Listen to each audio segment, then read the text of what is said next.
Genesis chapter 31, New International Version. Jacob heard that Laban's sons were saying, "Jacob has taken everything our father owned and has gained all the wealth from what belonged to our father." And Jacob noticed that Laban's attitude toward him was not what it had been. Then the Lord said to Jacob, "Go back to the land of your fathers and to your relatives, and I will be with you." So Jacob sent word to Rachel and Leah to come out to the fields where his flocks were. He said to them, "I see that your father's attitude toward me is not what it was before, but the God of my father has been with me. You know that I've worked for your father with all my strength, yet your father has cheated me by changing my wages 10 times. However, God has not allowed him to harm me. If he said, 'The speckled ones will be your wages,' then all the flocks gave birth to speckled young. And if he said, 'The streaked ones will be your wages,' then all the flocks bore streaked young.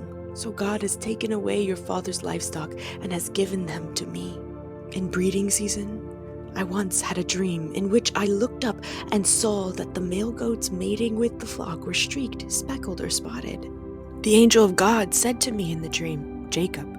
I answered, 'Here I am.'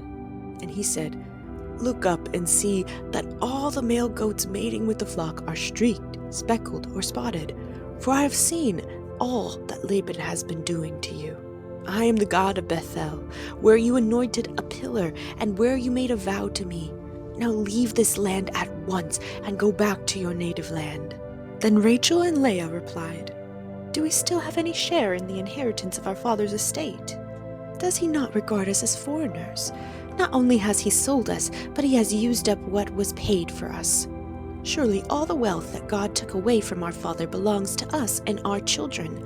So do whatever God has told you.' Then Jacob put his children and his wives on camels, and he drove all his livestock ahead of him, along with all the goods he had accumulated in Padan Aram, to go to his father Isaac in the land of Canaan. When Laban had gone to shear his sheep, Rachel stole her father's household gods. Moreover, Jacob deceived Laban the Aramean by not telling him he was running away. So he fled with all he had, crossed the Euphrates River, and headed for the hill country of Gilead. On the third day, Laban was told that Jacob had fled. Taking his relatives with him, he pursued Jacob for 7 days and caught up with him in the hill country of Gilead. Then God came to Laban the Aramean in a dream at night and said to him, 'Be careful not to say anything to Jacob, either good or bad.' Jacob had pitched his tent in the hill country of Gilead when Laban overtook him, and Laban and his relatives camped there too. Then Laban said to Jacob, 'What have you done? You've deceived me, and you've carried off my daughters like captives in war.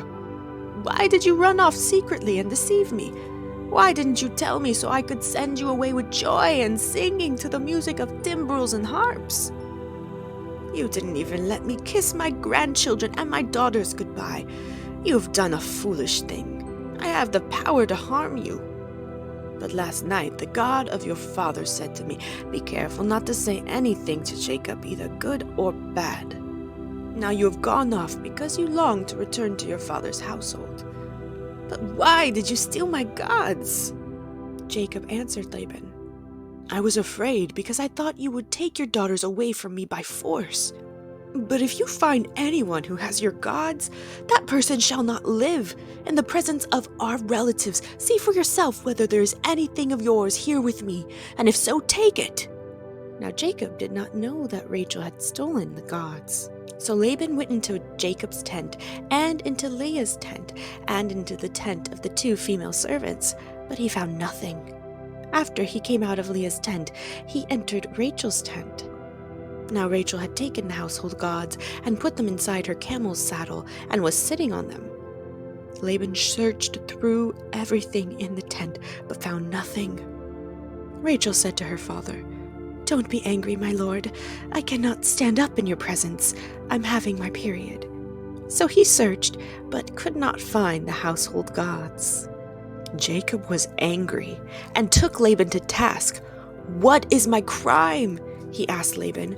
"How have I wronged you that you hunt me down? Now that you have searched through all my goods, what have you found that belongs to your household? Put it here in front of your relatives and mine, and let them judge between the two of us. I have been with you for 20 years now. Your sheep and goats have not miscarried, nor have I eaten rams from your flocks. I did not bring you animals torn by wild beasts. I bore the loss myself. And you demanded payment from me for whatever was stolen by day or night. This was my situation. The heat consumed me in the daytime and the cold at night, and sleep fled from my eyes.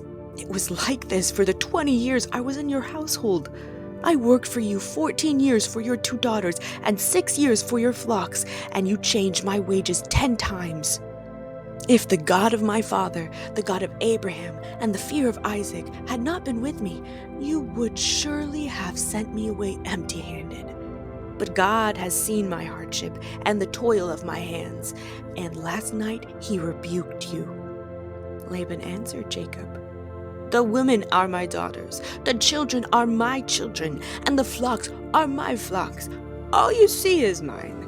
Yet what can I do today about these daughters of mine, or about the children they have borne? Come now, let's make a covenant, you and I, and let it serve as a witness between us." So Jacob took a stone and set it up as a pillar. He said to his relatives, "Gather some stones." So they took stones and piled them in a heap, and they ate there by the heap. Laban called it Jegar Shadutha, and Jacob called it Galed. Laban said, "This heap is a witness between you and me today." That is why it was called Galed. It was also called Mizpah, because he said, "May the Lord keep watch between you and me when we are away from each other. If you mistreat my daughters, or if you take any wives besides my daughters, even though no one is with us, remember that God is a witness between you and me." Laban also said to Jacob, "Here is this heap, and here is this pillar I have set up between you and me. This heap is a witness, and this pillar is a witness, that I will not go past this heap to your side to harm you, and that you will not go past this heap and pillar to my side to harm me. May the God of Abraham and the God of Nahor, the God of their father, judge between us." So Jacob took an oath in the name of the fear of his father Isaac. He offered a sacrifice there in the hill country and invited his relatives to a meal. After they had eaten, they spent the night there. Early the next morning, Laban kissed his grandchildren and his daughters and blessed them. Then he left and returned home.